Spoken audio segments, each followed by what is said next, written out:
Robert Guédiguian, merci de nous accueillir chez vous, à Montreuil, près de Paris, et non pas à Marseille, comme pourraient l'imaginer tous ceux qui connaissent vos films, tournés souvent dans la cité phocéenne. Mais pour ne pas trop souffrir de l'exil de votre ville natale, il y a quand même ce grand tableau du Vieux-Port qui est accroché au mur, juste derrière moi. Et puis j'aperçois un panneau indiquant l'Estac dans le jardin, un panneau que je crois avoir vu dans Marius et Jeannette. Robert Guédiguian, vous êtes réalisateur de cinéma, producteur. Parmi vos 22 films, il y a bien sûr Marius et Jeannette, mais aussi Le Promeneur du Champ de Mars, le magnifique Gloria Mundi en 2019 et le tout récent Twist à Bamako en salle le 5 janvier 2022. Robert Guédiguian, vous êtes un cinéaste engagé politiquement. Et même si vous n'appartenez à aucun parti, vous avez rendu votre carte du Parti communiste en 1979, vous vous définissez comme communiste et vos tournages de films sont des moments communistes, dites-vous. C'est ce que vous expliquez dans le livre de dialogue avec Christophe Kontchev, intitulé « Les lendemains chanteront-ils encore ?» aux éditions Les Liens qui libèrent. Robert Guédiguian, si l'on remonte le fil de votre histoire, comment est née votre conscience sociale et politique ? D'abord, c'est, je crois, tout simplement avec le regard d'un enfant, de voir des parents extrêmement travailleurs, fatigués, travaillant jour et nuit, etc. Il y a mon père a travaillé sur les quais, c'est un endroit où il y avait beaucoup d'accidents du travail, par exemple. Plus que dans le bâtiment. Il était ouvrier électricien. Il était ouvrier électricien, tout à fait. Électromécanicien, plus exactement. Et il rentrait souvent du travail en étant blessé.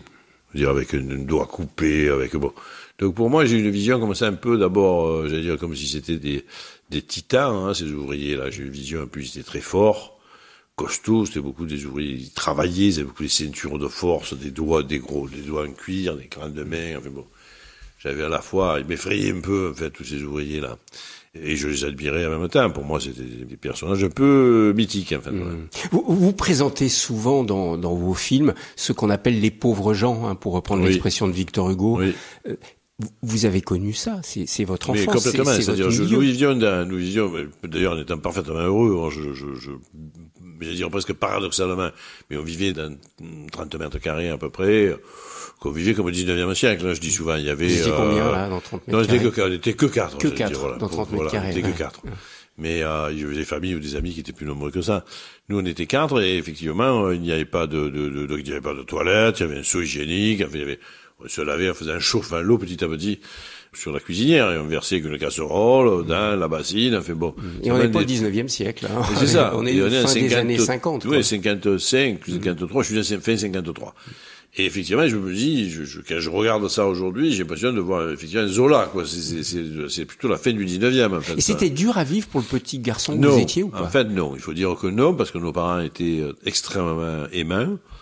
Donc ils nous aimaient d'un amour immodéré, j'allais dire.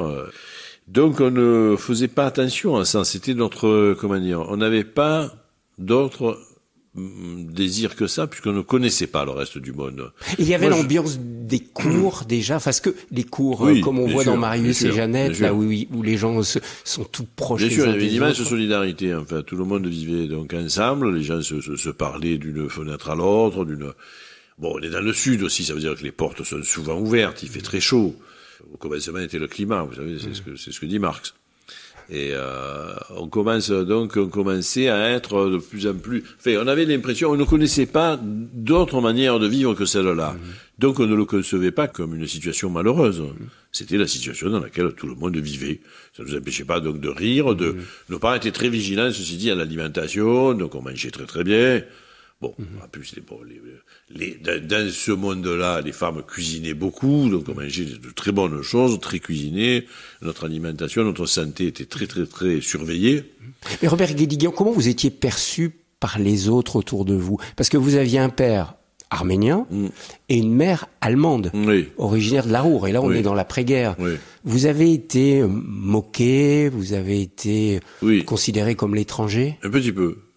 Pas bizarrement, en fait, parce que c'est assez rare qu'on parle d'une forme de racisme anti-allemand. Enfin, en tout cas, aujourd'hui, ça semble absolument ahurissant.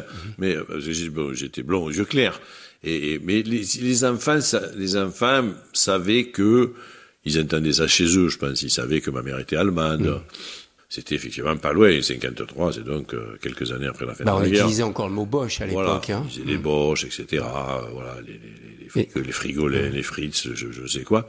Et du coup, il m'est arrivé, c'est vrai, j'ai des souvenirs comme ça de m'être battu à la sortie de l'école parce que des gamins, d'autres gamins avaient dit, souvent avec qui je suis très ami aujourd'hui d'ailleurs, mais avaient dit des choses pas très jolies sur ma mère. Voilà. Mais vous aviez le sentiment d'être étranger? Ou vous étiez déjà complètement marseillais? Ah non, je dirais pas étranger, non, je dirais pas ça. J'étais déjà, je crois, tout à fait marseillais.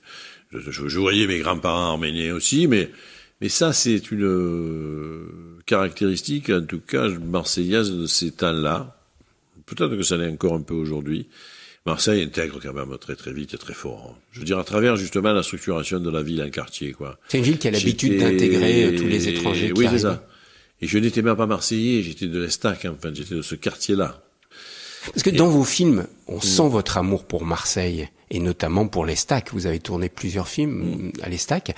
Ça vient de là, ça vient de cette enfance. Il y a toujours quelque part en vous. Bien sûr. Quoi, c'est une nostalgie? C'est pas une nostalgie, c'est que je crois qu'on a un imaginaire qui se forme quand on est enfant et qui est là une fois pour toutes, hein, qui ne nous quitte jamais. En fait, je n'ai jamais habité que là. Voilà. Là, aujourd'hui, on se voit, on est à Paris. Mais au fond, je n'ai jamais habité à Paris, alors que ça fait 50 ans que j'y vis. Alors ça m'étonne. Mais parce que j'ai habité, pourquoi vous êtes venu, dans mon imaginaire, j'ai habité, effectivement, toujours au même endroit. Et je regarde le monde, en fait. Bon. Après, je regarde le monde du même endroit. C'est-à-dire de l'endroit où je suis né. De l'Estac, en fait, de ce point de vue-là. Vous êtes toujours de là-bas. Le point de vue, c'est l'endroit d'où l'on regarde, vous savez, tout simplement. Et ce point de vue-là, j'ai essayé, alors c'est vrai que d'abord, j'y étais très attaché, et deuxièmement, après, j'ai essayé, c'est vrai, de le conserver. Je tiens à regarder le monde toujours, j'allais dire, d'en bas. Voilà. Du côté des pauvres gens, j'allais dire. J'essaie de pas, même si ma situation sociale n'a rien à voir aujourd'hui avec la situation, effectivement, de mon père, par exemple. De Jacques. Et ça, vous n'avez jamais oublié d'où vous veniez? J'ai même, c'est même pour moi, je pense, de l'ordre psychanalytique d'abord et politique ensuite, c'est-à-dire je ne veux pas oublier. Donc du coup, pour revenir à ma question initiale, votre conscience sociale et politique, elle s'enracine là. Ah oui. Dans cette enfance, dans ce père ouvrier et milieu pauvre, quoi. Milieu pauvre et en même temps organisé quand même en rébellion, hein, c'est-à-dire que c'est aussi un quartier dans lequel il y a 85% de vote communiste au premier tour des législatives. Le député qui s'appelle François Billoux, qui a été ministre à la Libération, que j'ai bien connu d'ailleurs, était élu, je crois qu'il était élu pendant 30 ou 40 ans au premier tour, sans aucun problème, très très simplement. Donc aussi un milieu pas révolté, hein, c'est-à-dire un milieu qui avait conscience de lui-même, qui avait une conscience de classe, comme on disait à ce moment-là. Visage, l'expression de l'être. Alors Robert Guédiguian, il y a un homme qui a beaucoup compté, je dirais, dans votre prise de conscience aussi politique, hein, vous le dites dans ce livre, Les lendemains chanteront-ils encore, c'est Albin Mélan.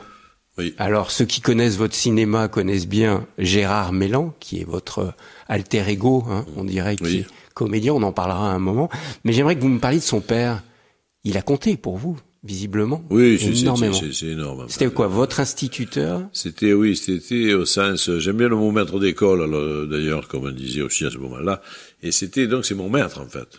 Mais j'aime bien le terme maître, en fait. Je l'aime bien dans le compagnonnage, je l'aime bien dans la menuiserie, mais je l'aime bien dans l'université, j'aime bien, effectivement, le rapport qu'on a à un maître, en fait, qui souvent, d'ailleurs, les bons maîtres sont modestes et apprennent aussi de leurs élèves, bien sûr. Mais cette dialectique maître-élève me plaît. Voilà, c'est mon maître. Il a été votre maître en politique, pas simplement pour vous apprendre à écrire et à lire. Bien sûr, en politique, surtout en politique, d'ailleurs, en fait, parce que très très vite, j'ai considéré que cet instituteur, donc comme ils étaient à l'époque extrêmement orateurs, ils parlaient une langue très très très belle, très pure. Et donc c'était de bons orateurs et ils avaient une culture générale mais immense. Albin Mélan il lisait quasiment un roman toutes les nuits. Il était un peu insomniaque, donc il lisait presque un roman toutes les nuits. Enfin, donc, je ne sais pas, puis il écoutait la musique classique, toute chose qui n'existait absolument pas. C'est-à-dire ça a été ma bibliothèque, Ça a été ma discothèque, ça a été, il m'a tout appris, quoi. Les cultures du monde, il m'a appris. Ça a été mon encyclopédia universalis. Je comprends mieux maintenant pourquoi dans vos films, on voit toujours ça, en fait, que la culture n'est pas réservée à la bourgeoisie et qu'on peut être ouvrier, simple, et aimer la littérature, aimer des petits Cohen japonais, par exemple. Bien sûr. Même si on est ouvrier, quoi. Ça me semble tellement évident. D'abord, je l'ai vu en pratique autour de moi. Et puis, c'est vrai que l'éducation populaire, amener la culture au peuple, en fait, c'est une grande ligne directrice de tous les milieux culturels à la libération. C'est-à-dire la libération jusqu'aux années, on va dire, 80. Bon, Jean Vilar, bien entendu, je sais pas, le Festival d'Avignon, Jean Vilar, le rapport avec les comités d'entreprise. Le Théâtre National les Populaire, maisons le Cinéma National le TNP, Populaire. voilà, le CNP, c'est le Cinéma National Populaire, les cinémas arrêtés, les on a l'impression que c'est ciné-clubs. du passé, tout ça, Mais oui, Robert Guédiguian. ça, j'avoue, je le regrette. Mais effectivement, c'est du passé. Il existe quand même toujours des programmes de cinéma dans les écoles, dans les lycées, il existe toujours des salles d'arrêt-essai.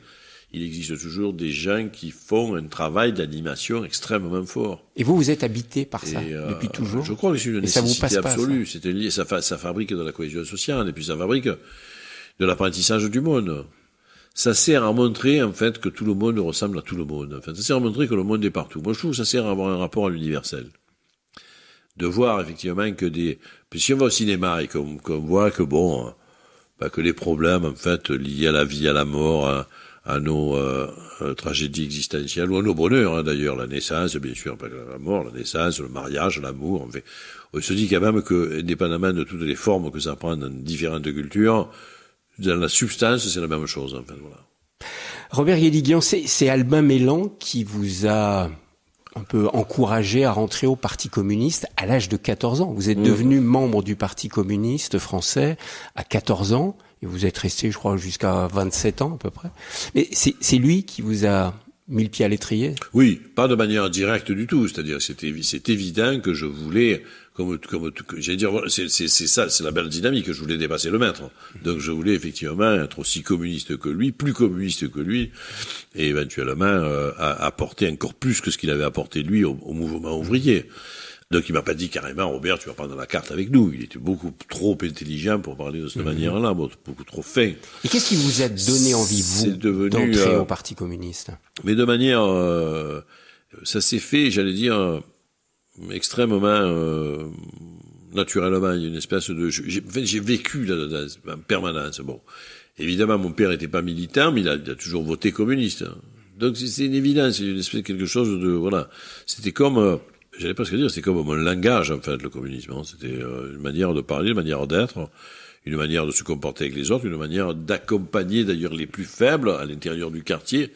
J'étais un communiste pragmatique d'abord, c'est-à-dire j'étais un communiste de tous les jours, ce que je revendique aujourd'hui d'ailleurs. C'est-à-dire un communiste qui quotidiennement était communiste, quand il parlait à son voisin, voilà, et qui lui posait des questions. Qu'est-ce que ça veut dire ça? Ça veut dire qu'il lui demandait comment il allait, voilà. Et qu'éventuellement, si ce voisin-là disait, ça va pas très bien parce qu'il se passe ça, ça et ça, il l'aidait. Il l'aidait de toutes les manières, en disant, je peux peut-être te faire ça, si tu veux, ça t'arrange, je te fais ça, voilà. Mais attendez, c'est être communiste, d'être fraternel, en fait? Parce que c'est clair. Vous venez de me dire, c'est clair, mais alors on va faire une distinction théorique extrêmement importante. Alors oui, je pense que la fraternité est une donnée, d'ailleurs, vous savez que, on a un peu oublié ça, mais la tradition du salut dans le Parti communiste français, c'était fraternelle en salutation. On signait les lettres, on finissait les textes, fraternelle en salutation. Mais on n'est pas frère avec tout le monde. C'est-à-dire, il faut relativiser cette fraternité avec ce qu'on appelle la lutte des classes.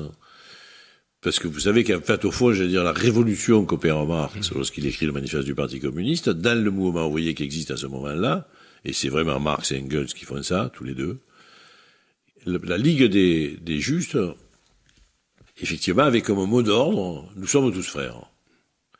Et il y a un congrès, juste avant l'écriture du manifeste du Parti communiste, en 1847, où Marx dit, mais enfin, nous ne sommes absolument pas les frères des gens qui nous exploitent, des gens qui nous font travailler dans les mines, des gens qui nous font travailler les enfants le dimanche, des gens qui nous font travailler la nuit, jour et nuit, qui ne nous nourrissent pas, non, ce ne sont pas nos frères. Donc il a remplacé le mot d'ordre en disant, prolétaires de tous les pays, unissez-vous. Et la Ligue des Justes, s'appelait-elle, oui, à ce moment-là, la Ligue qui était internationale déjà un petit peu, qui était surtout en Belgique et en Angleterre, et en France, un petit peu. Et c'est devenu la Ligue communiste. Alors, Robert Donc, vous voyez, fraternité de classe. Mais de classe. Alors, c'est ça qui vous sépare finalement de l'Évangile, parce que vous dites qu'il y a 2 grands livres. Oui. Vous le citez, vous le dites clairement. Il y a 2 grands livres pour moi, vrai. le Manifeste du Parti communiste et l'Évangile selon saint Matthieu. Et je vais être franc, Robert Guédiguian, ça fait des années que je vois vos films, et chaque fois je me dis, mais en fait, c'est des valeurs christiques, des valeurs chrétiennes qu'il exprime à travers ces films. Des valeurs communistes et des valeurs chrétiennes. Mais c'est très proche. C'est très proche. De toute façon, si vous voulez, évidemment que cette idée-là, enfin, l'idée communiste est quand même née, je veux dire, on va dire quoi, le début de ces idées-là, c'est avec la Révolution française, et puis après ça se développe beaucoup dans la première partie du 19e siècle, ça se développe en Europe, ça se développe sur un humus, on pourrait dire, judéo-chrétien. Bon, c'est clair. Donc tout ça, c'est une évidence. Après, j'ajouterais que, à part il y a ce détail sur la fraternité. Mais, d'ailleurs, l'Église elle-même n'a pas toujours été aussi, ou plutôt, a souvent est devenue marxiste, hein. C'est arrivé très très souvent. Enfin, moi, quand on me parle de théologie de la libération. Ou les prêtres ouvriers. Il y en avait, j'imagine, dans votre quartier. Ben, j'en avais un dans l'entreprise où je travaillais avec mon père, d'ailleurs, avec qui j'étais très ami, qui était très militant, qui était le délégué CGT d'ailleurs. Ils étaient chrétiens et marxistes au nom de l'amour du prochain. Mais vous savez ce que disait l'archevêque de Récif, qui était grand, oui, voilà. Il disait, c'est drôle, parce que quand je dis qu'il y a trop de pauvres, effectivement, on me dit que je suis chrétien. Quand je dis, mais pourquoi sont-ils pauvres, on me dit que je suis communiste. C'est ça qui nous, qui fait la distinction. Elle est ténue. Parce qu'effectivement, pour prendre la théologie de la libération, par exemple, en Amérique du Sud, enfin, Camilo Torres, qui avait les armes à la main. Donc, même des bénédictins pendant la Résistance, qui tenaient des mitraillettes. Bon, ce qui, a priori, ne semble pas très catholique, si j'ose dire, mais, et avec un peu d'humour. Mais Robert Guédiguian, mais c'est très proche. Comment vous vous situez, finalement? Quand Jésus chasse les marchands du temple, par exemple, évidemment, ça me plaît beaucoup. Ça, c'est un ça, geste c'est pour moi, c'est le cinématographique. Geste. Oui. Vous auriez c'est le geste cinématographique et révolutionnaire. C'est formidable. Pasolini le fait, dans qui tourne l'Évangile selon saint Matthieu. Alors justement, c'est un film que vous adorez, le film de Pasolini, l'Évangile selon Matthieu. Oui. Pourquoi est-ce que vous l'aimez autant, ce film? Vous, alors, non, d'abord aussi, c'est pas que, bon, d'abord parce que j'aime ce texte, j'aime l'Évangile en tant que texte littéraire, et parce qu'il raconte, y compris cette métaphore, je veux dire, que l'idée que le Fils de Dieu se sacrifie et prenne tous les péchés du monde, enfin, j'allais dire, c'est un très bon scénario, hein. J'aurais bien aimé avoir cette idée-là. Pour sauver. Voilà. Parce qu'il y a un côté sauveur chez vous donc aussi. Je le dis avec un peu, absolument, et justicier. Donc je le dis avec évidemment un peu d'humour, mais c'est vraiment un très beau scénario. C'est pour ça que je dis c'est la plus belle histoire du monde. Et pourquoi alors? Après, pourquoi Pasolini? C'est parce que Pasolini est follement inspiré, quoi. Je pense vraiment que c'est un de ses meilleurs films. Enfin, c'est quelqu'un que j'aime beaucoup en général, y compris par ses écrits et tout ça. Mais ce film-là est aussi visuellement cinématographique, donc formellement, pour utiliser un mot que j'aime pas beaucoup, est exceptionnel. Sta scritto: la mia casa sarà casa di orazione, ma voi ne fate una spelonca di ladri.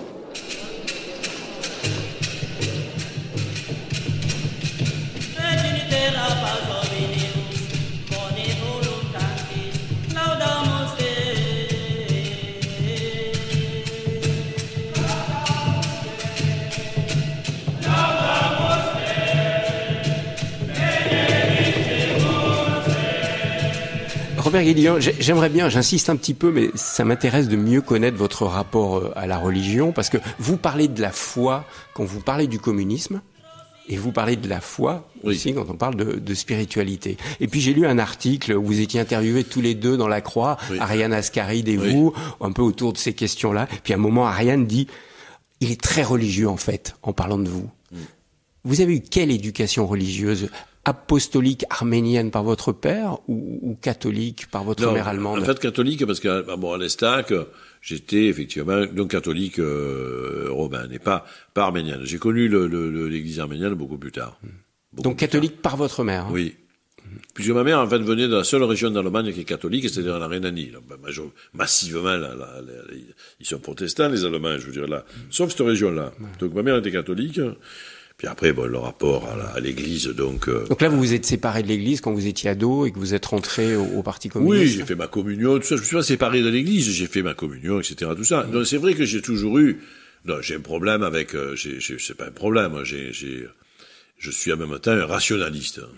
C'est-à-dire qu'effectivement, j'ai très tôt, j'ai des souvenirs, hein, de gosse, quoi, où j'ai toujours eu quand même...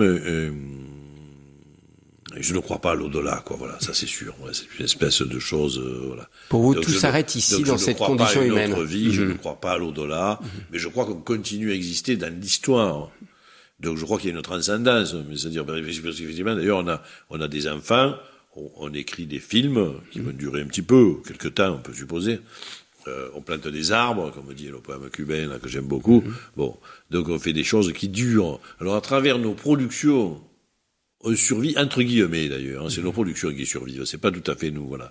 Donc je ne crois pas à ça, c'est là où je suis, effectivement, je ne suis pas donc ce qu'on appelle philosophiquement un idéaliste, je suis un matérialiste, qui m'empêche pas. D'accord, mais il y a des idées dans les traditions religieuses, comme dans le monde politique, qui vous animent, visiblement. Bien sûr. Le fait que l'humanité une est indivisible, par exemple, c'est une chose qui me touche beaucoup. Mais si on y va par là, c'est le premier article de la Déclaration des droits de l'homme et du citoyen. Donc et ça, la religion, dans ses aspects d'ailleurs dogmatiques, considère ça, même si certains le contestent aujourd'hui. Et la dimension du sacré, parce que je sais que vous aimez pas beaucoup le mot de religieux, mais vous aimez le mot de sacré. Oui, je préfère. Alors, est-ce que le cinéma participe au sacré? Ah oui, je pense qu'il est très proche. Parce que, alors ça, Pasolini en parle mieux que moi, mais c'est vrai que le cinéma a parfois, je veux dire, dans certains plans dans un film, dans certaines images, donc, il y a quelque chose qui dépasse le sens que cette image, le rôle qu'elle joue dans l'écriture du film et dans la narration. Donc il se passe quelque chose de tout ordre, comme on dit en histoire des religions. Hein. Il y a une espèce d'hiérophanie, hein, de manifestation, comme ça, du sacré. Henri Agel, qui est critique du cinéma, avait une magnifique expression. Il parlait d'un art de célébration quand il parlait du cinéma. Oui.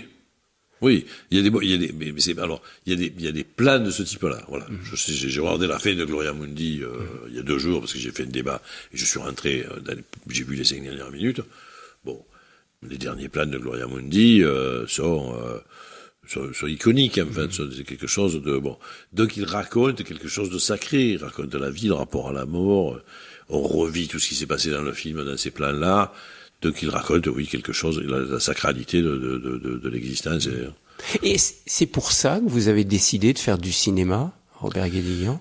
Non, à l'époque, c'était pas encore en vous, ça. Non. Oui, ça l'était probablement, mais je n'envisageais pas, je n'ai pas envisagé pendant longtemps de carrière artistique. En fait, je n'ai pas eu une vocation, on va dire, artistique. Hein. Vous vouliez être chercheur, je crois. Oui. C'est ça? Chercheur en quoi?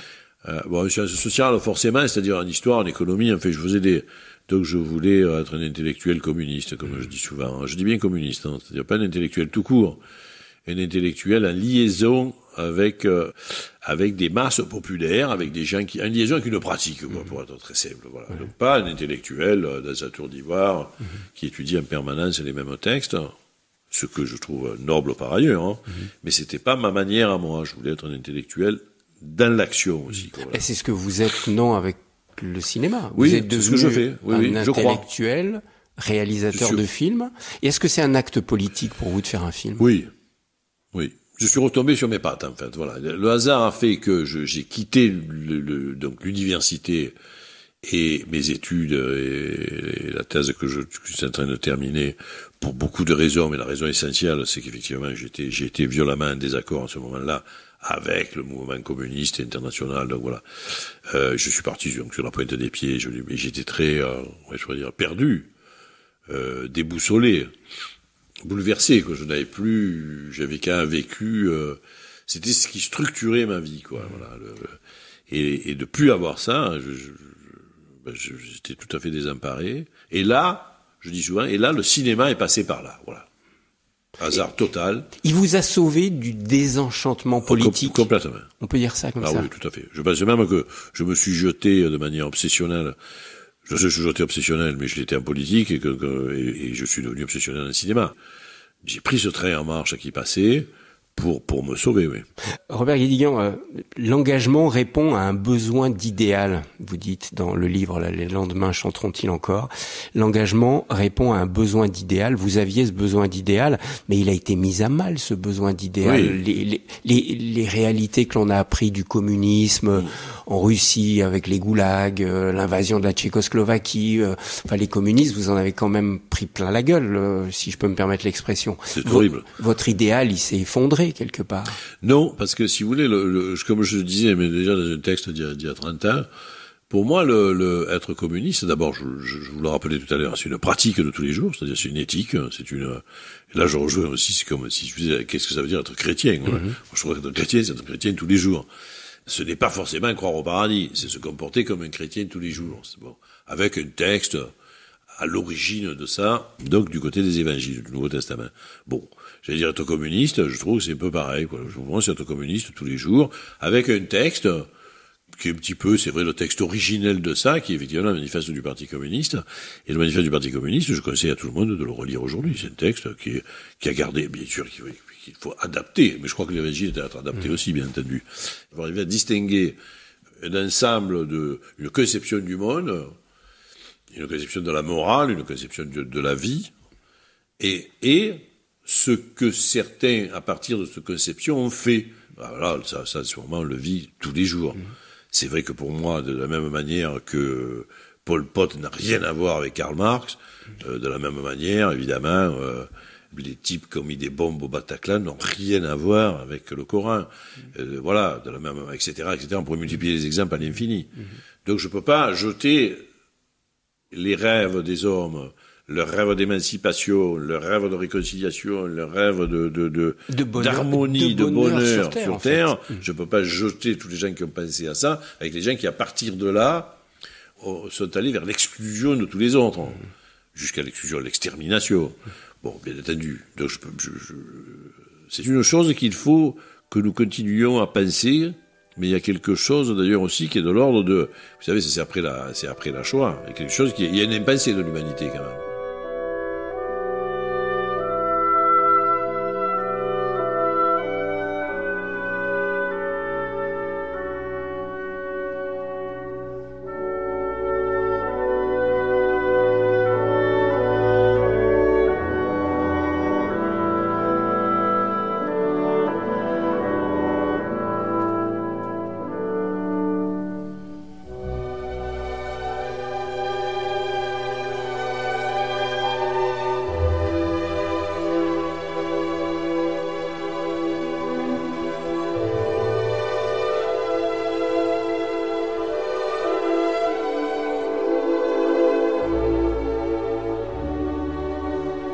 Alors Robert Guédiguian, on va parler cinéma maintenant, ensemble, autour de la manière dont vous travaillez un film. Vous réalisez un film, vous êtes réalisateur de cinéma et vous dites travailler en groupe, c'est une affirmation politique de la primauté du collectif sur l'individu. Ça veut dire que pour vous, réaliser un film, c'est, je dirais, un peu l'incarnation de ce qu'on vient de dire, du communisme en acte. Oui, c'est un moment communiste. Même assez, quand ça se passe bien, ça se passe pas toujours bien. Hein, mais, enfin, et moi, ça se passe souvent bien. Mais je produis aussi d'autres films où ça se passe moins bien. Hein, je veux dire, bon. Mais quand tout va bien sur un film, je crois que il y a quelque chose. Alors, la chose idéale sur un film, c'est que tout le monde a une capacité, une spécificité et une qualification extrêmement particulière, extrêmement pointue, et donc se réalise dans ce qu'il fait. Et en même temps, il se réalise dans ce qu'il fait dans un projet collectif. Mais c'est pour ça que pour moi, c'est ça le communisme, en fait. Hein, c'est-à-dire quand une société et des individus vont dans le même sens. Et ça dure ce que ça dure. Alors, et ils se réalisent dans leur action. Bien sûr. C'est le plein épanouissement. Comme dit cette phrase d'ailleurs de Marx, qui est très peu connue, mais qui dit quand même que le communisme, c'est le plein libre développement de l'individu. Mais est-ce que c'est pour ça, Robert Guédiguian, que vous travaillez je veux pas dire presque toujours, mais en famille, en équipe, avec souvent les mêmes acteurs, avec les mêmes techniciens. Oui, parce qu'ils ont le même désir que moi de fabriquer un moment communiste, en fait, j'allais dire. Je dis bien un moment, parce que quand le film s'arrête, ce moment a disparu. Enfin, il en reste une trace, je veux dire, bien entendu. Bon. Et qu'est-ce que c'est un moment communiste pour vous ? C'est ce temps-là. Alors, moi, je pense qu'il y a c'est les 3 mois d'un film, par exemple, de fabrication d'un film. Mais ça peut être les 2 ans de début d'une nation, hein.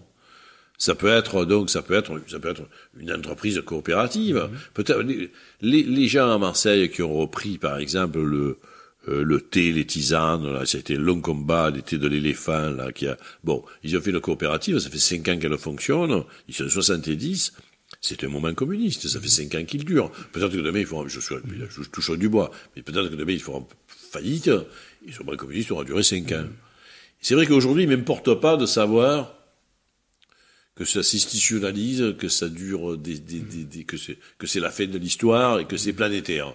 Je veux dire, ce qui m'intéresse, c'est qu'il y ait de plus en plus de moments, donc. Des moments heureux et réconciliés entre le groupe et l'individu, entre la société et l'individu. Qu'est-ce que vous attendez de vos acteurs quand vous tournez ? Parce que vous tournez souvent. Allez, il y a 3 acteurs qu'on voit presque dans tous vos films. C'est Ariane Ascaride, votre épouse. C'est Gérard Mellan. On présente souvent un peu votre alter ego, quoi. Oui. Et qui est pas du tout professionnel, hein, qui était infirmier jusqu'à ce qu'il soit à la retraite et qui tourne pratiquement dans tous vos films. Et puis il y a Jean-Pierre Daroussin. Il y a ces 3-là. Après il y en a d'autres qu'on voit assez régulièrement, comme Anaïs Desmoustiers, Jacques Boudet. Donc eux, on les voit apparaître assez souvent. Mais qu'est-ce que vous attendez de vos acteurs ? J'attends. Je crois que l'acteur, c'est le. Si je peux dire comme ça, je cherche des formules, hein, mais je veux dire, c'est le corps du cinéma, l'acteur. Donc c'est lui qui est là, hein, c'est lui qu'on voit, quoi. Le cinéma, c'est l'acteur, quand même. Évidemment, on peut faire de la. Mais certains vont vous dire c'est le réalisateur qui dirige ses acteurs. Oui, non, en fait, d'ailleurs, diriger est un terme un peu impropre. Vous aimez pas, c'est pas communiste comme expression. Non. C'est un peu. Non, mais diriger, là, se supposer que le réalisateur serait dépositaire, en fait, de quelque chose sur un film, donc du sens d'un film, et qu'il faudrait faire en sorte, là, avec une baguette, que tous les acteurs, comme un troupeau, aillent dans le même sens. Évidemment, c'est absurde. Oui, mais vous, en tant que réalisateur, vous avez bien une idée de la scène. Non, j'ai un pressentiment. Ah si, quelle différence. C'est pas pareil. Ouais. Mais non, j'ai un pressentiment. J'imagine des choses et de manière, du point de vue comme ça, j'ai des visions, des imaginations, des prévisions, des pressentiments, mais je sais pas ce qui va se passer, comment on va se construire. Donc les acteurs, ils m'amènent le corps de la scène, c'est énorme. Donc c'est eux qui vous apportent, en fait, l'incarnation de votre pressentiment. Oui. Si je peux dire ça comme ça. Et qui le modifient en apportant, parce que je suis souvent, d'ailleurs, je ne fais jamais de répétition. Pour cette raison-là, précisément, parce que je veux être surpris. Je ne sais pas le matin en arrivant sur le plateau ce qu'ils vont faire. Et je dis, c'est tout ce que. Mais les dialogues sont écrits quand même. Non, bien sûr, c'est tout. Ils ont leurs dialogues, mais vous savez pas comment ils vont jouer ça. Il y a une infinité de manières de jouer n'importe quel dialogue. Enfin, on peut jouer Tchekhov de millions de manières. Donc ça, je sais pas. Donc cette part-là, elle est considérable. Moi, j'arrive sur le plateau le matin, je ne sais pas du tout. Bien sûr qu'il y a un texte, je sais qu'on va tourner, d'ailleurs tout est organisé. On sait qu'on va tourner telle scène et pas celle-là, la scène numéro 3, qu'on va la commencer à l'extérieur, et qu'après on passe à l'intérieur. Bon, tout ça est prévu. Mais il y a bien des moments où vous dites, on la garde, je parle de la scène, ou on la garde pas. Ah non, mais bien sûr. Mais dès qu'un acteur a proposé quelque chose, on continue à affiner après.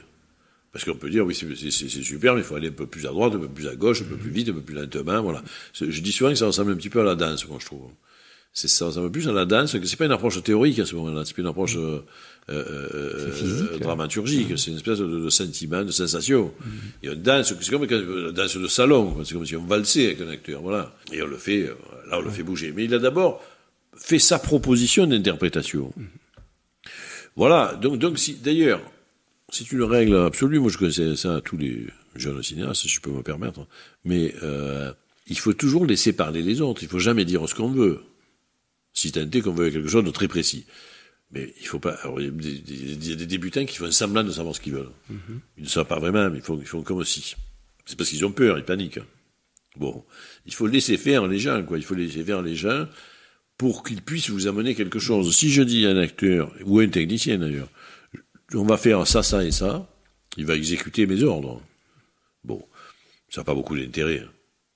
Donc c'est la même chose. Sur le tournage, vous faites confiance aux techniciens, à l'éclairagiste, aux preneurs de son. Voilà, on a des bases de discussion, mais après, il me propose quelque chose. Après, c'est vrai que, autre citation, je veux dire, Franck Capra, que j'aime beaucoup, disait metteur en scène, c'est dire oui ou non. Voilà, j'aime beaucoup l'expression. Ça veut dire que les techniciens et les acteurs, et le scénariste même, en amont, vous proposent sans arrêt des choses. Voilà. Mais il faut les laisser proposer. Donc ils proposent, et nous on dit oui, ça non, ça oui, ça non, ça oui, ça non, éventuellement on dit ça oui, mais, ça non, mais, voilà. Et donc on est une espèce de... On organise un peu des apports comme ça de chacun. Alors j'aimerais qu'on parle de Robert Mélan, parce que pour moi Gérard. Pardon. C'est un lapsus intéressant. C'est l'alter ego, oui, c'est pas mal. Gérard Mélan, j'aimerais que vous me parliez de lui. En quoi il est si proche de vous? Ben, je crois, je sais pas, vous m'obligez presque à une psychanalyse sauvage, là, une auto-analyse sauvage, mais c'est peut-être par son père, hein, je veux dire, il y a quelque chose de cet ordre-là, comme si son père avait eu 2 fils, quoi, voilà, je sais pas. Gérard dit souvent, d'ailleurs, que j'ai plus probablement piqué de choses à son père, profité de son père, que lui. Il adorait son père aussi, hein, c'est pas, on était tous très proches. Mais au fond, après, c'est ça les mystères, enfin, aussi de la vie et de la biographie. Non, mais c'est pas son père que vous faites jouer, c'est lui. Ah non, bien sûr, c'est lui. Et c'est lui qui n'est, j'insiste un peu là-dessus, qui n'est pas acteur professionnel, qui n'a jamais voulu le devenir, qui est resté infirmier toute sa vie, et qui tournait avec vous. Mais j'ai pensé qu'effectivement, c'était, qu'il incarnait parfaitement, en fait, des choses que je prêtais à tel ou tel personnage, et qui évidemment c'est des personnages qui me sont très proches, bien entendu. Dans le dernier film, dans Gloria Mundi, par exemple, c'est vrai que ce personnage qui sort de prison et qui a du surplomb par rapport à tout le film, c'est un peu le metteur en scène du film, voilà. Donc c'est vrai qu'en général, Gérard joue des choses qui sont très intimes, c'est vous de l'ordre de l'intimité, dans votre intimité. Tout à fait. Après, c'est vrai qu'on a grandi ensemble quand même avec ce maître d'école, donc qui était son père et qui était mon mentor. Et c'est vrai qu'on était justement, comme vous l'avez fait tout à l'heure, je veux dire, encore aujourd'hui, hein, on marche tous les deux dans le quartier de l'Estac, et les gens nous arrêtent et ils me serrent la main à moi en disant bonjour Gérard et à lui en disant bonjour Robert. Ils se trompent, quoi, ils oublient, ils font pas gaffe. Nous, on ne démarre même pas, c'est marrant, et on continue, voilà. Je crois que ça va me faire plaisir de la voir, cette petite Gloria. Richard m'a dit qu'elle avait mes yeux. Oui, c'est vrai. Ta fille a un grand-père, c'est normal qu'ils se connaissent, sans plus. Il a tué des gens? Non, il s'est défendu parce que sinon c'est lui qui y passait. C'est du prénom, ça, Gloria. Et toi, tu travailles, Mathilda? 3 mois, je suis à l'essai. Puis après, je me ferai virer comme d'hab. T'es libre? Ah, je suis pas un taxi, monsieur. Comme vous, faut que je bouffe, bordel! On va vous prendre la petite, comme ça vous aurez pas la nourrice à payer. Vous pourriez faire un geste pour ta sœur, non? Pourquoi tu crois qu'on fait pas d'enfants, nous? Parce qu'on veut réussir. Pensez qu'à vous. On n'a même pas de quoi se payer une nourrice, Nico. Voilà, on est des moins que rien. J'aime bien me promener avec elle. Je lui raconte de belles histoires, les histoires que je t'ai pas racontées. Tu vas rentrer chez toi avec Nicolas. Hein? Dîner en amoureux. Pas se laisser avoir par toute cette merde de notre époque. Mais le plus important, c'est s'entraider.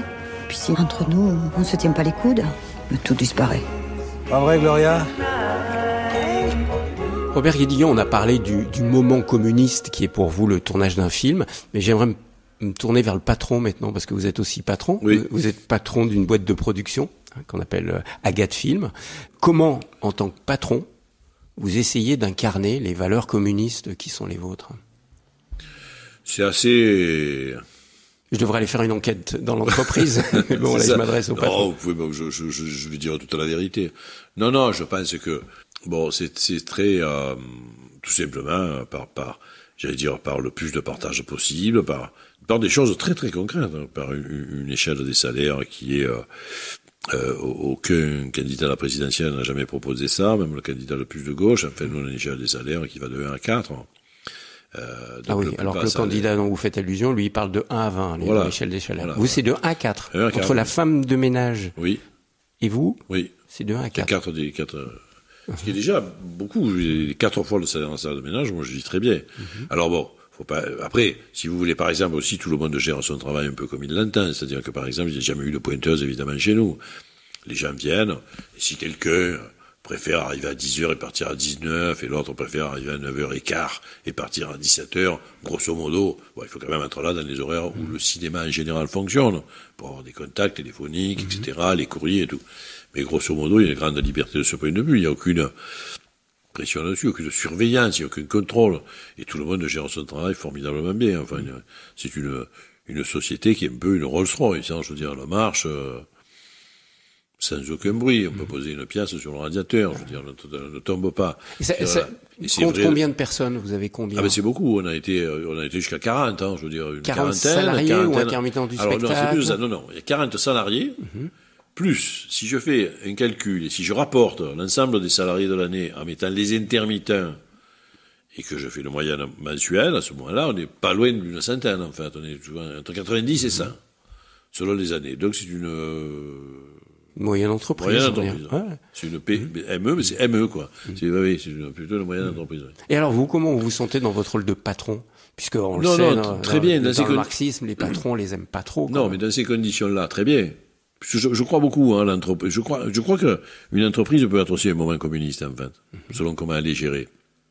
Donc, évidemment, nous, il y a des intéressements. Sur les 35 heures, on l'a fait bien avant qu'effectivement, on a fait un accord sur les 35 heures, bien avant qu'ils soient obligatoires dans les entreprises de moins de 50 salariés. 2 ans avant, d'ailleurs. Un très bon accord, d'ailleurs, des meilleurs. Dixit, la CGT, du spectacle. Et donc, c'est des tas de choses comme ça. La mutuelle, par exemple, pour les salariés, parce que là, on parlait des salaires de 1 à 4, mais la mutuelle, c'est obligatoire aujourd'hui, hein, que les employés la prennent en charge. Mais nous, c'était obligatoire bien avant que ça existe et que ça passe, que ça entre dans les mœurs et dans la loi. On avait fait ça beaucoup plus, je crois, 6 ans avant. Donc c'est des tas de choses comme ça qui font que on partage quand même le plus possible, le mieux possible. On essaie, on vérifie d'ailleurs, on a adapté la société. Ça fait 25 ans qu'elle existe. On n'a pas toujours fonctionné de la même manière, mais on l'a adapté pour rester toujours dans quelque chose, effectivement, qui soit le plus collectif possible et dans le partage des bénéfices, j'allais dire, et dans le partage de l'activité, dans l'épanouissement de chacun. Des gens ont souvent aussi changé de poste, par exemple, dans cette société. Et les gens restent? Il y a une fidélité? Ou il y a un turnover? Non, il y a des gens qui restent. Non, on a des gens qui sont là depuis 20 ans aussi, 25 ans, oui. Et alors, comment vous situez, vous, dans le monde du cinéma, quand même? Parce que pour beaucoup de gens extérieurs, le monde du cinéma, c'est le monde du fric, c'est le monde des paillettes, c'est le monde du showbiz, c'est la foire aux vanités, hein, pour reprendre une expression que m'a dit à ce micro Gilles Jacob, le président du Festival de Cannes. Oui, je connais bien. Ouais. Comment vous vous situez, vous, dans ce monde-là? Moi, je me situe toujours. Vous savez, dans n'importe quel monde que je sois, je me situe je suis dans une position de combat. Voilà. Toujours. C'est-à-dire, tout le temps. Ce qui veut pas dire que ça peut être très détendu, hein. C'est pas non plus, je suis pas sur les nerfs. Quand je dis combat, ça veut pas dire que je suis, recroquevillé, en position de garde et prêt à taper. C'est pas ça. Alors, ça veut dire quoi, pour vous? Quand je dis combat, c'est que j'analyse effectivement ce qui se passe autour de moi et j'essaie d'intervenir sur tout ce qui me plaît pas. De manière un peu systématique. Et dans le monde du cinéma, il y a beaucoup de choses. Je le fais, bien sûr, tout ce qui me plaît pas, j'interviens, voilà. J'interviens, je suis toujours intervenu. Parfois, je l'ai fait de manière, d'ailleurs, tout à fait, j'allais dire, officielle, c'est-à-dire syndicale, je sais quoi. Enfin, j'étais président de la Société des réalisateurs de films, etc. Bon, des choses comme ça. Parfois, je le fais par une tribune, dans la presse. Ou parfois, je le fais même par l'exemple, c'est-à-dire, je dis non, est-ce que ce qui se passe là ne m'intéresse pas, et moi, je ne le ferai pas, voilà. Bon. Donc, on peut tout à fait avoir et puis aussi par quand même une forme de retrait d'un certain nombre de choses. J'ai toujours été très vigilant enfin, vous me verrez pas dans la tribune de Roland-Garros, quoi, par exemple. Hein, mais on vous voit au Festival de Cannes, par exemple. Festival de Cannes, c'est une manifestation de cinéma. Ouais. Alors là, oui. Une manifestation de cinéma, je suis tenu d'y aller. Donc j'y suis allé très souvent, d'ailleurs. Mais ça, c'est normal. Mais les manifestations autres, donc on peut qualifier de mondaines, en fait. Bon, je suis invité à la tribune à Roland-Garros depuis 20 ans. Je n'y vais jamais. En fait, j'ai envie d'y aller d'ailleurs. Parce que c'est formidable d'être à la tribune à Roland-Garros pour voir le spectacle. Alors, vous y allez pas par principe? Je pense qu'il y a une espèce de compromission à y aller. Je ne veux pas aller avec les patrons des chaînes, avec les chaînes de télévision. avec qui parfois j'ai de très bons rapports. Hein, mais quand il passe vos films à la télévision, vous êtes content parce que ça touche un public, donc, ça. Bien sûr, mais il passe une œuvre. Il passe, là, c'est moi qui parle, donc on entend ma parole. Donc bien sûr, dès qu'un diffuseur me fait l'amabilité, effectivement, me fait l'amabilité. En général, s'il le fait, c'est que ça l'intéresse beaucoup. Hein, je veux dire, l'amabilité, c'est vraiment avec beaucoup d'ironie, parce qu'il faut pas se leurrer. Le cinéma, c'est très simple. Hein. Les films qui se font sont ceux qui rapportent. Voilà.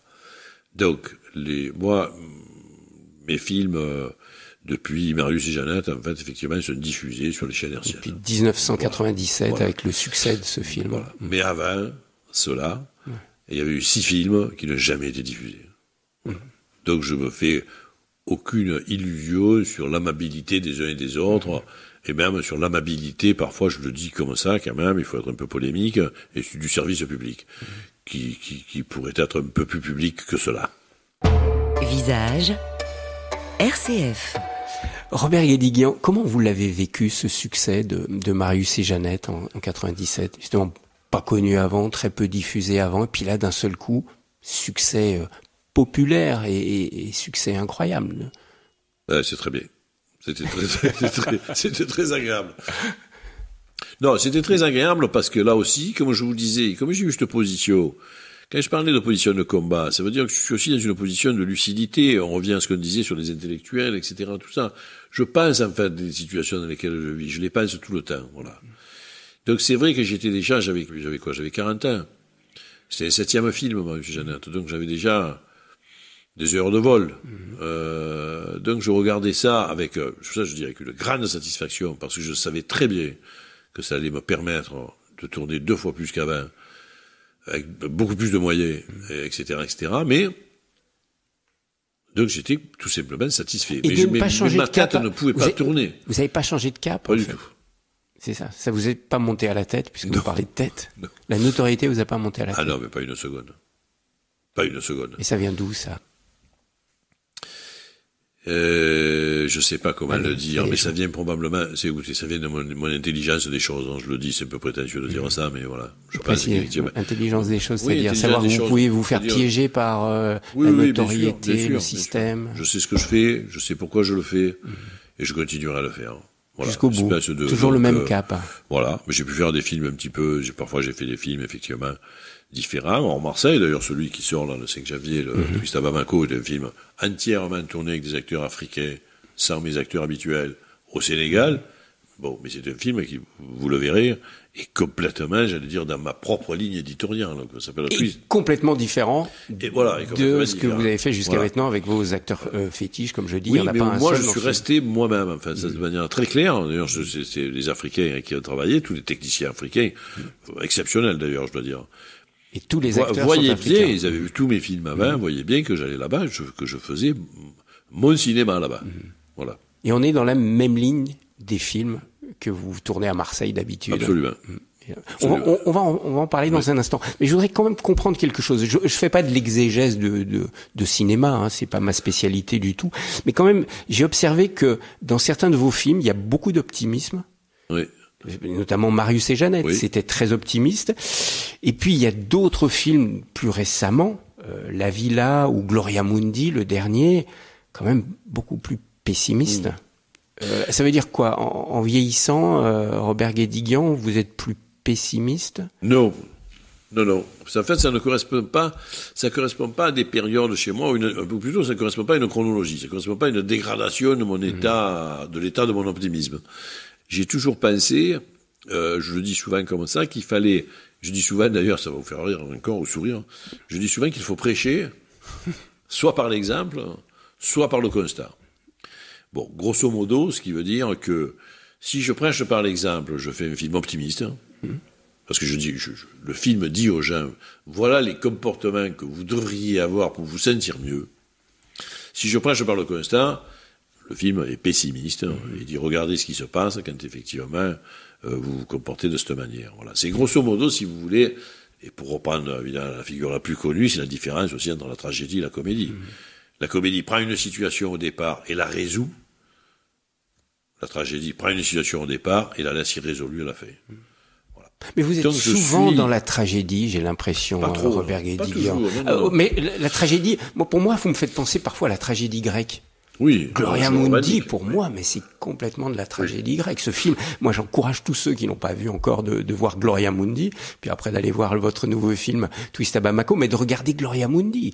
Il y a quelque chose de la tragédie grecque. C'est absolument incroyable. Bien sûr. Non, mais c'est, comment dire, vous savez, pour parler aussi comme ça, c'est un genre, la tragédie grecque, comme le western. Ouais. Bon, voilà. Donc, il y a des règles précises et tout, et qui quand même fonctionne bien depuis 2000 ans maintenant. Bon, voilà. Donc, je crois que tout artiste qui se préoccupe de narration, dans les arts de la narration, dans le roman, dans le théâtre, dans le cinéma, on est forcément confronté à ce type, à cette manière de raconter les histoires. Mais souvent, ça finit mal. Souvent, ça finit mal. Mais on en a besoin. On a besoin aussi d'être parfois réveillé par des films qui finissent mal, d'être secoué, et parfois, on a besoin aussi de sortir de la salle de cinéma en étant réjoui, heureux et ravi, quoi, avec une musique magnifique sur le générique de fin, etc., etc. Pour moi, les deux sont nécessaires, en fait, à la compréhension du monde et à son questionnement. Voilà. Robert Guédiguian, pour parler de votre nouveau film, votre 22e film, qui sort le 5 janvier, Twist à Bamako, pourquoi vous êtes parti en Afrique? Parce que alors là, vraiment, c'est complètement différent des films habituels de Robert Guédiguian à Marseille. D'abord, c'est vrai que comme je travaille souvent dans le même théâtre, pour ainsi dire, parfois, je l'ai déjà fait, j'aime bien être invité dans un autre théâtre, comme je dis, c'est-à-dire j'ai tourné en Arménie, j'ai tourné Le Promeneur du Champ de Mars. Bon, mais c'est les exceptions, là, les deux que vous me citez, c'est des exceptions. L'Armée du crime. Une histoire de fou, on peut dire. Bon. Mais globalement, c'est toujours Marseille. 4 films sur 22, ça fait un film sur 5, grosso modo. Voilà. Un film sur 5, il faut que je m'en aille. D'accord. Et là, il a fallu partir en Afrique. Voilà. Mais donc, l'action, c'est le Mali, 1962. Oui. On est après la décolonisation et on est en pleine situation où le socialisme se développe avant le très belle période. Une belle période. Mais encore, il y a de la dramaturgie dans ce film. Oui, bien sûr. Encore une histoire, il fallait bien trouver une manière, parce que ça aussi, c'est une narration, il faut que les idées que l'on a sur le monde s'incarnent. Donc, il fallait trouver une narration. Allez, expliquez-nous un tout petit peu, en résumé, ce film, le pitch du film. Je l'ai pensé, c'est en fait une grande histoire d'amour entre deux très très jeunes gens, dont l'un est militant, pour la construction du socialisme, dans l'indépendance, il était intellectuel, militant, il va dans tous les villages pour porter la bonne parole, etc., même dans les villages les plus reculés. Et il est confronté, il a une histoire d'amour fulgurante avec une jeune fille qu'il rencontre dans un village, très jeune, et qui a été mariée de force parce que les mœurs n'avaient pas changé par un coup de baguette magique et par l'indépendance. Voilà. Donc là, c'est le socialisme qui se heurte à la tradition. Voilà. Et pas tout le film. Effectivement, il y a cette confrontation, parfois violente, je veux dire, entre les volontés, en fait, émancipatrices, y compris, donc, du point de vue des mœurs, pas que du point de vue des rapports sociaux, et la tradition, les anciens, les grands commerçants, les riches commerçants, les féodalités dans les villages. Mais là encore, Robert Guédiguian, j'ai eu la chance de voir le film en avant-première, on sent les désillusions de ce jeune socialiste, parce qu'il y croit, il a la foi, c'est incroyable. Il est prêt à partir dans la brousse, à annoncer la bonne nouvelle du socialisme, et puis il se heurte aux marchands qui ne pensent qu'à leur intérêt, il se heurte au poids de la tradition dans les villages, mais il se heurte aussi aux membres de son propre parti qui deviennent dictatoriaux quelque part. Et désillusion. Oui. Mais c'est justement, je crois qu'il faut étudier les choses pour qu'elles ne se produisent plus. Donc c'est vrai que je considère en fait que ce film, il a une chute d'ailleurs, ce film. Il a une chute contemporaine dans le Mali d'aujourd'hui. Ce qui quand même tente à dire que si jamais ils avaient, ce que dit d'ailleurs carrément, effectivement, je veux pas raconter le film, mais ce que dit carrément un personnage à la fin du film, s'ils avaient tous écouté ce jeune militant, le Mali n'en serait pas là aujourd'hui. Et donc je crois que c'est bien de revenir, ça peut aussi avoir ça peut aussi nous éclairer de voir une réalité antérieure, de voir pourquoi elle a dysfonctionné. Voilà. Pourquoi elle n'a pas marché. Mais c'est son parti qui a dysfonctionné aussi. Certaines dans son parti, le rapport de force, on va dire, était défavorable entre ceux qui pensaient qu'il fallait continuer à convaincre et que les mœurs, il fallait continuer à travailler sur les mœurs, il fallait continuer donc à travailler sur le code de la femme, contre les mariages forcés, contre la polygamie, et ceux qui disaient il faut freiner un peu et respecter un peu, j'allais dire, nos électeurs qui pensent le contraire, donc aller dans le sens du poil, être populiste quasiment. Voilà. Et c'est vrai que, bon, à ce moment-là, ça c'est deux tendances qui existent encore aujourd'hui. Mais est-ce qu'il n'y a pas, Robert Guédiguian, sincèrement, il n'y a pas chez vous, finalement, une forme, un peu de désillusion autour de tout ce qu'on a pu essayer de mettre en place comme organisation, et finalement on le voit, là où il y a de l'homme, il y a de l'hommerie.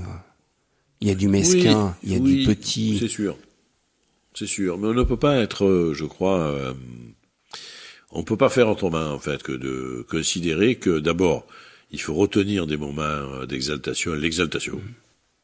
Voilà. Il faut se souvenir des moments heureux, je veux dire, des moments. Et il faut aussi dire, quand même, que si nous n'avions pas fait tout ça, le monde serait bien pire que ce qu'il est. C'est une chose, s'il n'y avait pas eu tous ces combats, s'il n'y avait pas eu toutes ces résistances, s'il n'y avait pas eu tous ces acquis, que souvent on appelle les conquis maintenant, ce qui est une belle expression aussi, je trouve, parce qu'il n'y a jamais eu d'acquis. Il n'y a eu que des conquêtes, en fait. Bon. S'il n'y avait pas eu tout ça, je veux dire, où serions-nous? On serait resté au 19e siècle, je veux dire, avec des enfants qui travaillaient dans les mines, etc. Il y a des tendances parfois un peu étranges en ce moment de presque nostalgique, du 19e siècle. On pouvait exploiter dans tous les sens les travailleurs, les enfants, les vieux, etc., etc. Bon. Faut s'en méfier. Mais enfin, quand même, on peut considérer qu'il y a eu quelques progrès, quand même, dans l'humanité, dans les conditions de vie, etc. Plus en Europe qu'en Afrique. Plus en Europe qu'en Afrique. Mais c'est vrai que, je considère, je mets ça à l'actif de tous les combats qu'on a menés. Donc, de ce point de vue, je me réjouis de toutes ces victoires-là. Bon. Qu'il y ait toujours d'autres combats à mener, c'est sûr. Donc, je pense que ça sera jamais fini. Mais et donc votre combat, ça continue dans vos films, à travers vos films. Voilà. Et dans ces combats-là, je crois que parfois, il faut montrer effectivement pourquoi ça n'a pas fonctionné. Il faut tirer des leçons. Bon. Robert Guédiguian, le titre de ce livre d'entretien avec Christophe Kantcheff est « Les lendemains chanteront-ils encore ?» Point d'interrogation. J'ai envie de vous la poser, cette question. Les lendemains vont chanter encore, vous croyez ? Oui. Vous y croyez vraiment? J'en suis sûr. Mais je vous mens, là, en fait. Non, je suis... je sais que le titre est volontairement comme ça, un peu fait à double sens. Donc, ils chanteront parfois, et puis parfois ils ne chanteront pas. Voilà, je pense ça, c'est tout. Merci beaucoup, Robert Guédiguian. J'étais ravi de cet échange avec vous. Merci pour vos films. J'encourage vraiment à tous ceux qui aiment le cinéma de les découvrir s'ils ne les connaissent pas encore, et notamment d'aller voir le prochain, au moment où on enregistre cette émission, Twist à Bamako, un film qui sort le 5 janvier. Et puis je renvoie à votre livre, qui est un livre, alors là, beaucoup plus politique. Je le dis, c'est pas un livre pour les cinéphiles. Ça ne raconte pas une histoire. Là, c'est vraiment de la politique. Les lendemains chanteront-ils encore, en dialogue avec Christophe Kantcheff, un livre publié aux éditions Les Liens qui libèrent. Au revoir, Robert Guédiguian. Au revoir, merci. Visage, une émission proposée par Thierry Lyonnais, assistante de production Laurence Bocard, réalisation technique Philippe Faure.